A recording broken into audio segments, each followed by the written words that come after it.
नमस्कार साथियों, स्वागत है आप सभी का एक बार फिर से आपके अपने YouTube channel Keshav Kashyap official पर। साथियों, आप सबों के बीच में फिर से लाइव आया हूँ केंद्रीय शिक्षक पात्रता परीक्षा पेपर 1 का प्रैक्टिस सेट 11 लेके। इसमें 30 क्वेश्चन साथियों होते हैं PYQs के, जो कि CDP सब्जेक्ट के होते हैं, और ये आगामी सीटेट परीक्षा के लिए बेहद ही महत्वपूर्ण साबित होंगे। तो इस वीडियो में अंत तक जुड़े रहिएगा। वीडियो पसंद आए तो लाइक, शेयर और चैनल को ज़रूर सब्सक्राइब कीजिए। आप लोग चैनल को सब्सक्राइब नहीं करते हैं। तो चलिए इस नए वीडियो को शुरू करते हैं और देखते हैं पहला क्वेश्चन क्या है।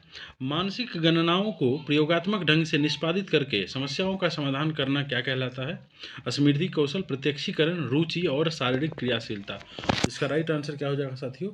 इसका राइट आंसर ऑप्शन नंबर 1, ये स्मृति कौशल कहलाता है।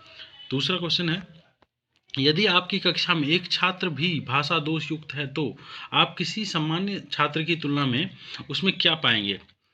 ऑप्शन है, उस छात्र को अपने स्वर यंत्रों पर नियंत्रण नहीं है, वह कक्षा में अन्य छात्रों की तुलना में अधिक बोलता है, भाषा दोष के कारण वह अधिक शैक्षिक उपलब्धियां हासिल करता है, वह कक्षा में किसी अन्य छात्रों से पिछड़ा नहीं है। तो उसमें क्या पाएंगे, उसका क्या लक्षण होगा साथियों? तो इसका आंसर हो जाएगा ऑप्शन नंबर 1, उस छात्र को अपने स्वर यंत्रों पर नियंत्रण नहीं है। Option number 1 is right answer. ठीक है, चलिए नेक्स्ट है। देखिए, किसी बालक में चिंतन की योग्यता उसके सफल जीवन का मूल आधार है, यह कथन किसका है?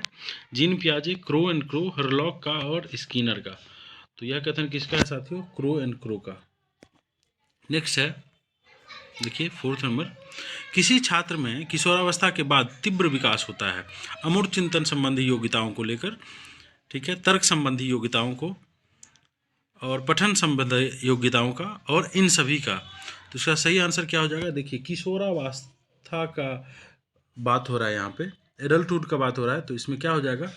किस योग्यता का सबसे ज़्यादा विकास हो जाता है? तो इसका सही आंसर हो जाएगा साथियों अमूर्त चिंतन का सबसे ज़्यादा। ठीक है, और आप लोग जानते हैं कि अमूर्त चिंतन कब होता है? 11+ के एज में। ठीक है, चलिए नेक्स्ट है, बाल केंद्रित शिक्षा के पाठ्यक्रम के संदर्भ में निम्नलिखित में से कौन सा कथन सही नहीं है? क्या पूछा है साथियों? सही नहीं है, ध्यान दीजिएगा। पाठ्यक्रम का विकास व्यक्तिगत विभिन्नताओं, प्रेरणाओं, मूल्यों एवं सीखने के सिद्धांतों के मनोवैज्ञानिक ज्ञान के आधार पर किया जाना चाहिए। पाठ्यक्रम बनाने में शिक्षक यह ध्यान रखता है कि शिक्षार्थी और समाज की क्या आवश्यकताएं हैं और सीखने की कौन सी क्रिया से ये आवश्यकताएं सर्वोत्तम रूप से पूर्ण हो सकती है। तीसरा है, पाठ्यक्रम बनाते समय शिक्षक की आवश्यकताओं एवं विद्यालय में उपलब्ध सुविधाओं का ध्यान रखा जाना चाहिए। ठीक है, और देखिए दूसरा ऑप्शन है, क्रियात्मक होने के लिए प्रत्येक पाठ्यक्रम एक समुचित मनोवैज्ञानिक आधार पर स्थापित हो। तो इसका सही आंसर क्या हो जाएगा? इसका आंसर हो जाएगा, पाठ्यक्रम बनाते समय शिक्षक की आवश्यकताओं एवं विद्यालय में उपलब्ध सुविधाओं का भी ध्यान रखा जाना चाहिए। ठीक है, और ये नहीं पूछ रहा है इसके लिए। ठीक है, बाकी ये हमको नीड है, इसका कोई ज़रूरत नहीं है पाठ्यक्रम बनाते समय। ठीक, नेक्स्ट चलते हैं। आप अपनी कक्षा में 10 छात्रों को चुनकर 3 माह तक उनमें होने वाले विकास को अध्ययन करते हैं। ओके, तो आपके द्वारा किए गए अध्ययन में निम्नलिखित में से क्या सत्य हो सकता है? सभी छात्रों में विकास एक ही दिशा में होगा? तो नहीं, छात्र अलग अलग छात्र में अलग अलग विकास की दर होती है, तो ये ऑप्शन नहीं होगा साथियों। आधे छात्रों में विकास एक ही दिशा में, परंतु ये भी देखिए, जब इंडिविजुअल डिफरेंसेस हर एक इंसान में है तो आधे आधे का बात होगा नहीं। चलिए नेक्स्ट है, सभी छात्रों में विकास अलग अलग दिशा में। देखिए यही भी ऑप्शन हो जाएगा, क्योंकि हर एक छात्र क्या है, अपने आप में स्पेशल है और उसमें इंडिविजुअल डिफरेंसेस होते हैं हर एक मनुष्य में। तो क्या हो जाएगा, सब में अलग अलग डिफरेंसेस पाए जाएंगे। ओके, बैगोत्स्की के अनुसार बच्चे अपने साथी समूह के सक्रिय सदस्य कब बन जाते हैं? देखिए, बैगोत्स्की कहते हैं कि या तो पूर्व बाल्यावस्था, किशोरावस्था, बाल्यावस्था और प्रौढ़ावस्था में कब सक्रिय सदस्य हो जाते हैं। तो देखिए, बैगोत्स्की का कहना है कि ये किशोरावस्था, एडल्टहुड में क्या पीयर ग्रुप के सदस्य एक्टिव सदस्य हो जाते हैं, सक्रिय सदस्य बन जाते हैं। चलिए नेक्स्ट है, आपकी कक्षा में एक बालक बड़ों से तू तराक करके बोलता है, बालक के इस अपशिष्ट व्यवहार को दूर करने के लिए आप क्या उपाय करेंगे? देखिए, बालक को सबके सामने प्रताड़ित करेंगे? नहीं, कर नहीं सकते। बालक के माता पिता से उसे प्रताड़ित करने को कहेंगे? ये भी नहीं कर सकते। बालक को समझाएंगे कि बड़ों को आप कहा जाता है तथा साथ ही अपने से बड़ों से भूलकर भी तू तड़ाक नहीं करेंगे और बालक को आप कहकर संबोधित करने लगेंगे। तो क्या सही आंसर हो जाएगा साथियों? बालक को आप समझाना भी नहीं है, बालक को आप कहकर संबोधित करना है, तो फिर वो तुरंत ही इस चीज़ को सीख लेगा कि हम छोटे भी हैं तो भी हमें आप कहकर बुलाया जा रहा है, तो हमें भी अपने से दूसरे से बात करने में आप बोलना चाहिए अपने से, और ख़ास करके अपने से बड़े लोगों में बात करने से पहले उसे आप कह के संबोधित करना चाहिए। नेक्स्ट है, समाजीकरण की प्रक्रिया में अनुकरण को उपयोगी तथा विकासात्मक बनाने के लिए आवश्यक तत्व क्या क्या हैं? परिवार, पड़ोस, देश, राजनीति, गांव, शहर, परिवहन एवं संचार माध्यम। देखिए, समाजीकरण का, सोशलाइजेशन का बात हो रहा है, तो सबसे बढ़िया और सटीक परिवार और पड़ोस में होगा। समाजीकरण के लिए आवश्यक तत्व यही मिलता है विकासात्मक बनाने के लिए। नेक्स्ट है, अधिगम प्रक्रिया में अभिप्रेरणा कार्य करती है छात्रों को स्मरण शक्ति को पैदा करने का, पिछले सीखे हुए को नए अधिगम से अलग करने का, छात्रों में सीखने के प्रति रुचि का विकास करने का और एक ही दिशा में सोचने के योग्य बनाने का। ये तो रिजिड हो जाएगा, हमें बच्चों को कैसा बनाना है? फ्लेक्सिबल बनाना है, अनेक दिशाओं में सोचने वाला बनाना है, तो ये नहीं होगा। सिर्फ रट्टा नहीं मरवाना है, रूट मेमोराइजेशन पे बिल्कुल ध्यान नहीं दिया गया एनसीएफ 2005 में, ठीक है। और पिछले सीखे हुए को नई अधिगम से जोड़ने का, ये भी है, ये भी ठीक है और ये भी ठीक है। तो इसमें सबसे ज़्यादा जो सही लगेगा वो आंसर होगा साथियों। देखिए इसका क्या आंसर हो जाएगा, रुचि का जब आप विकास कर लेंगे ना साथियों बच्चों में, तो वो खुद ब खुद सीखने लग जाएगा और खुद ब खुद उसमें अधिगम के अलग अलग नए नए आयाम जुड़ते चले जाएंगे और यही अभिप्रेरणा का कार्य होता है। चलिए नेक्स्ट है, शिक्षण अधिगम की प्रक्रिया में शिक्षक को सीखने के किस सिद्धांत की जानकारी होना, सिखाने के किस सिद्धांत की जानकारी होना चाहिए? ओके, इससे अनुशासन बनाए रखने में सहायता मिलती है, इससे पाठ्य पुस्तक को रोचक बनाने में सहायता मिलती है। ओके, तीसरा है, इससे पाठ्य पुस्तक को सरल तरीके से समझाने में सहायता मिलती है और इससे समय की बचत होती है। देखिए, समय की बचत जैसी कोई चीज़ नहीं होती है साथियों। इससे अनुशासन का भी कोई लेना देना नहीं है, ना तो रोचक बनाना है, ठीक है। हमें बच्चे को अच्छे से और सरल तरीके से सिखाना है। Option number third. देखिए क्या है नेक्स्ट क्वेश्चन, निम्नलिखित में से अधिगम का कौन सा सिद्धांत यह बताता है कि जब कुछ पढ़ाया जाए अथवा कुछ सीखने के लिए कहा जाए तो उसे अपने समग्र रूप में ही बच्चों के सामने प्रस्तुत किया जाए?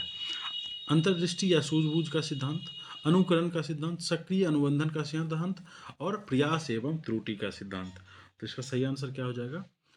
अंतर्दृष्टि और सूझबूझ का सिद्धांत, ऑप्शन नंबर 1। नेक्स्ट है, निम्नलिखित में से क्या प्रतिभाशाली बालक का गुण नहीं है? देखिए, इंटेलिजेंट छात्र का गुण क्या नहीं है, नहीं बताना है आपको। विशाल शब्द को, सम्मान ज्ञान की श्रेष्ठता, सुस्त मानसिक प्रक्रिया और दैनिक कार्यों में विभिन्नता।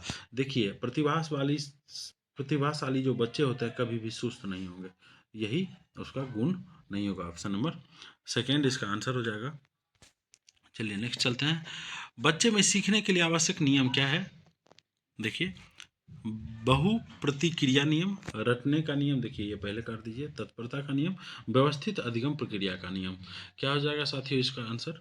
बहु प्रतिक्रिया भी नहीं होगा और व्यवस्थित अधिगम प्रक्रिया भी नहीं। तत्परता का नियम बच्चे के सीखने के लिए क्या है? आवश्यक नियम है। आपकी कक्षा में 2 नेत्रहीन छात्र हैं, उनको पढ़ाने के लिए आपने किस, देखिए नेत्रहीन आप समझते हैं कि ब्रेन लिपि का उपयोग होता है, आप सभी बचपन से जान रहे हैं इस बात को। उसमें 6 डॉट होते हैं, इसी तरह से 1 dot, 2 dot, 3 dot, 4 dot, 5 dot, 6 dot, उसमें 6 डॉट होता है और ये पेपर को टच करके पढ़ते हैं। कैसे करते हैं? इसी तरह से पेपर को, जैसे ये सामान्य लिपि लिखा हुआ है, इसी तरह से इस पर उभरा हुआ रहता है वो डॉट्स, और उसी को समझ के फिर ऐसे करके वो पढ़ते हैं, इसी को बोलते हैं ब्रेन लिपि। लुईस ब्रेल ने इसका आविष्कार किया था, ठीक है। वो एक एक्सीडेंट में अंधे हो गए थे और उनको पढ़ना था, क्यूरियोसिटी इतनी थी उनके पास कि वो ये ब्रेन लिपि का आविष्कार कर दिए। तो ऑप्शन नंबर 1 हो जाएगा इसका आंसर।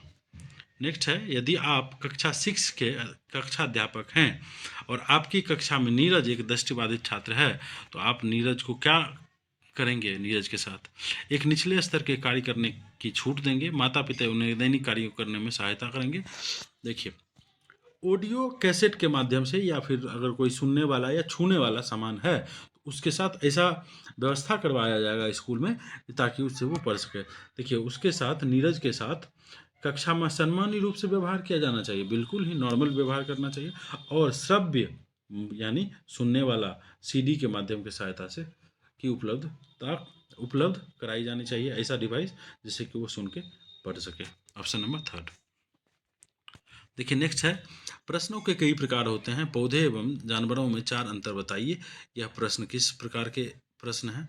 अब देखिए, लघु उत्तरीय है, अति लघु उत्तरीय है, वस्तुनिष्ठ है, इनमें से कोई नहीं है। यह क्वेश्चन क्या हो जाएगा? लघु उत्तरीय प्रश्न हो जाएगा। ठीक है, संवेग के संबंध में मूल प्रवृत्तियों की संख्या कितनी होती है? 10 होती है, 14 होती है, 11 होती है और 20 होती है। तो ऑप्शन है, तो यहाँ कितने संवेग के संबंध में मूल प्रवृत्ति कितना होता है साथियों? याद कर लीजिए, 14 होता है। ठीक है, कई बार ये क्वेश्चन डायरेक्ट पूछा गया है। ये 2016 में ये क्वेश्चन पूछा गया था, सीटेट पेपर 2 में ये 14 होता है। चलिए, नेक्स्ट है, पियाजे के अनुसार पूर्व क्रियात्मक अवस्था में बच्चे अपनी सुरक्षा नहीं कर सकते, यह अयोग्यता किन कारकों का परिणाम है? अकल्पनात्मक निगमनात्मक तर्क की अयोग्यता, व्यक्तिगत कहानियां, विचारों की परिवर्तनहीनता और उच्च स्तरीय अमूर्त चिंतन की कमी। देखिए, पूर्व क्रियात्मक अवस्था, ठीक है, ये कब होता है? 2 से 7 वर्ष। ठीक है, अपनी सुरक्षा स्वयं नहीं कर सकते, किन अयोग्यता किन कारकों का परिणाम है? तो इसका सही आंसर क्या हो जाएगा? विचारों की परिवर्तनहीनता, रिवर्सिबिलिटी नहीं आती है उसमें। ठीक है, रिवर्सिबिलिटी कब आती है? तो 7 से 11 वाले में कॉन्क्रीट में रिवर्सिबिलिटी आती है, इसकी वजह से ये होता है। ठीक है, आपकी कक्षा में 60 बच्चे हैं जिसमें से 10 बच्चों की बुद्धि लब्धि 70 से कम है, तो आप उन छात्रों को किस समूह में रखें? प्रतिभाशाली, क्षीण बुद्धि वाले, पिछड़े छात्र और सृजनशील छात्र। देखिए, 10 बच्चों का, 60 में से 10 बच्चों का बुद्धि लब्धि IQ कितना है? 70 से कम है, तो किस श्रेणी में आप इसको रखेंगे? इसको क्षीण बुद्धि वाले के श्रेणी में रखेंगे, क्योंकि 99 या 90 से कम अगर रहे आपका IQ, ठीक है, जितने 90 से कम जितना भी है उसको क्षीण बुद्धि वाले श्रेणी में ही रखा जाता है। सतत एवं व्यापक मूल्यांकन में निम्नलिखित में से किसका मूल्यांकन नहीं किया जाना चाहिए? देखिए, विभिन्न विषय क्षेत्रों को कौशल का, विभिन्न विषय क्षेत्रों की सफलता का स्तर का, और सामाजिक आर्थिक स्थिति का, और छात्रों के व्यक्तिगत। देखिए, ये भी सही है, ये भी सही है और ये भी सही है। ये कतई सही नहीं है। सामाजिक आर्थिक स्थिति से टीचर को कोई लेना देना नहीं है। ये कतई नहीं हो सकता है कि गरीब बच्चे पढ़ाई में अच्छे नहीं हैं। ठीक है, तो ऑप्शन नंबर यही गलत है साथियों। तो क्या इसका राइट आंसर हो जाएगा? Option number 3। नेक्स्ट चलते हैं। देखिए, बैगोत्स्की का सिद्धांत क्या है? बैगोत्स्की का सिद्धांत आधारित किस पर है? आप देखिए, बैगोत्स्की सोशियो कल्चरल थ्योरी दिए हैं। नाम से सोचिए ना, socio cultural. Socio that means समाज, और कल्चरल दैट मीन्स सांस्कृतिक। और ऑप्शन नंबर 1 इसका आंसर सही हो जाएगा, समाज और संस्कृति। आदिवासी जनजाति की छात्राओं के शिक्षण में आने वाली प्रमुख समस्या क्या है? सुविधाओं की अपर्याप्तता, उच्च उच्च सामाजिक स्तर, उनका मजबूत आर्थिक स्तर। देखिए, ये भी नहीं होगा, ये भी नहीं होगा, ये भी नहीं होगा। सुविधाएं उनको क्या है? नहीं मिल पाती है, जिसकी वजह से वो उतने ज़्यादा पढ़ने लिखने में अच्छे नहीं होते हैं आदिवासी लोग। ठीक है, तो option number 1 is a right answer. ठीक है, जीन पियाजे के नैतिक विकास सिद्धांत की परायक्त नैतिक अवस्था में निहितार्थ है। इस अवस्था में बालक सत्तावादी वातावरण से दूर होता है, इस अवस्था में बालक सत्तावादी वातावरण में डूबा हुआ होता है। यह अवस्था बालक में संगी साथी के बीच संबंधों के परिणाम स्वरूप पैदा होती है। इस अवस्था में बालक के में तर्क संगतता, लचीलापन और सामाजिक चेतना का गुण पाया जाता है। तो क्या हो जाएगा इसका साथियों? इसका राइट आंसर हो जाएगा ऑप्शन नंबर 2। इस अवस्था में बालक सत्तावादी वातावरण में क्या है? डूबा हुआ होता है। 24 का सेकेंड। 25 बालक में चिंतन तथा तर्क का उद्देश्य है समस्या को जटिल बनाना, संवेग को समाप्त करना, समस्या का समाधान करना, संज्ञान का अंत करना। तो क्या हो जाएगा, देखिए चिंतन तथा तर्क का उद्देश्य होता है समस्या का समाधान बिल्कुल करना, प्रॉब्लम सॉल्विंग। ठीक है, नेक्स्ट है मौखिक रूप से सीखने की अक्षमता क्या कहलाती है। अफेजमा, देखिए अफेजमा नाम का कोई चीज़ हम लोगों ने नहीं पढ़ा है। डिसलेक्सिया ये पठन विकार है। अग्रेफिया, अग्रेफिया भी हम लोगों ने कुछ भी नहीं, ये कुछ नहीं होता है, ये भी कुछ नहीं होता है। डिसलेक्सिया होता है पठन विकार और डिस्ग्राफिया होता है लिखने संबंधी विकार। तो पढ़ेंगे तो मौखिक रूप से ही ना दिक्कत होगा साथियों। तो ऑप्शन नंबर सेकेंड डिसलेक्सिया इसका आंसर हो जाएगा। औपचारिक शिक्षण से तात्पर्य है जिसमें शिक्षार्थी किसी अनुशासनात्मक वातावरण में नियम व सिद्धांत सीखता है, जिसमें शिक्षार्थी स्वतंत्र रूप से सीखता है, जिसमें शिक्षार्थी माता पिता के सहयोग से सीखता है, जिसमें शिक्षार्थी अधिक मानसिक विसंगति के साथ सीखता है। तो क्या हो जाएगा इसका सही आंसर 27 का। इसमें क्या है, शिक्षार्थी अनुशासनात्मक वातावरण के नियमों व सिद्धांत के अनुसार सीखता है। ठीक है, डिसिप्लिन वातावरण में सीखता है। चलिए, किस मनोविज्ञान ने व्यवहार का यह समीकरण दिया, व्यवहार इक्वल टू, देखिए यहाँ क्या है, व्यवहार इक्वल टू व्यक्तित्व और वातावरण। देखिए बिहेवियर इक्वल टू क्या हो जाएगा, व्यक्तित्व और वातावरण। ठीक है, इन्वायरमेंट ये हो गया। किसने दिया है, टॉलमैन ने, लेविन ने, जॉन ड्यूवी ने, थॉर्नडाइक ने। ठीक है, तो देखिए इसका क्या सही आंसर हो जाएगा साथियों, ये लेविन ने, लेविन का कथन है। चलिए नेक्स्ट है, प्राइमरी स्तर पर छात्रों को मातृभाषा में पढ़ाना बेहतर होता है क्योंकि, बिल्कुल देखिए NEP जो 2020 है, ठीक है, ये कहता है प्राइमरी स्तर के बच्चों को बिल्कुल ही अपने मातृभाषा में पढ़ाना चाहिए और पढ़ाना ही पड़ेगा। ठीक है, इससे क्यों, लाभ क्या है, यही क्वेश्चन है। पढ़ाई स्वाभाविक वातावरण में होती है, आगे चलकर नौकरी, देखिए नौकरी जैसा कोई बात नहीं है, बुद्धि तेज विकास ये भी नहीं है, आत्मविश्वास बढ़ता है। स्वाभाविक वातावरण में क्या होता है, इसका पढ़ाई क्या होता है, स्वाभाविक वातावरण में होता है, घरेलू जैसा माहौल बन जाता है इस पर। अगर भाषा, अगर मातृभाषा हो तो, यानी मातृभाषा और वहाँ के स्थानीय भाषा में पढ़ाना पड़ेगा आपके प्राइमरी के स्टूडेंट को। ठीक है साथियों, ये आज का लास्ट क्वेश्चन है इस सेशन का। अगर वीडियो पसंद आए तो, और अगर अब तक लाइक नहीं किए हैं वीडियो को, तो ज़रूर लाइक कीजिए, शेयर कीजिए, सब्सक्राइब कीजिए चैनल को, ताकि आगे भी आने वाले वीडियोज़ से आप लोगों को लाभ मिलता रहे। चलिए नेक्स्ट है, यदि एक 12 वर्ष के बालक की मानसिक आयु केवल 10 है तो शिक्षक को क्या करना चाहिए। छात्रों को निम्न कक्षा में स्थानांतरित कर दें ताकि उसे पढ़ने में कठिनाई ना हो। छात्रों को मंद गति से पढ़ने वाले समूहों में स्थानांतरित कर दें जब तक कि उसका ठीक से परीक्षण ना कर लें, कोई भी अंतिम निर्णय ना लें। ठीक है, और प्रधानाचार्य को सुसंतुति करे कि, या सूचना दे कि उसके लिए विशेष कक्षा का प्रावधान किया जाए। देखिए जब तक कि हम उसका ठीक से जांच पड़ताल साथियों नहीं कर लेते हैं, तब तक कोई भी निर्णय नहीं ले सकते हैं। इसका सही आंसर हो जाएगा ऑप्शन नंबर 3। अगर वो, उसका IQ लेवल बिल्कुल ही 10 है, ठीक है, 12 वर्ष का वो बच्चा है और मानसिक आयु, तो IQ कैसे निकालते हैं, IQ निकालने के लिए फॉर्मूला बताए थे, मेंटल आयु, तो मेंटल आयु है 10 और क्रॉनिकल आयु, ठीक है, वो है 12 और मल्टीप्लाई बाय 100, यही होता है इसका फॉर्मूला। ये निकल के आ जाएगा, तो ये 90 से कम आएगा। देख लीजिए ना, यहाँ हो गया 5, यहाँ हो गया 6, और इसको इससे कटाएंगे जितना भी आएगा। ठीक है, तो क्या करना है, जब तक कि उसका ठीक से परीक्षण ना कर ले, कोई भी अंतिम निर्णय ना ले। ये इसका राइट आंसर हो जाएगा। साथियों कमेंट करके ज़रूर बताइए वीडियो आपको कैसा लगा। जय हिंद। चलिए आज के वीडियो में इतना ही, नमस्कार।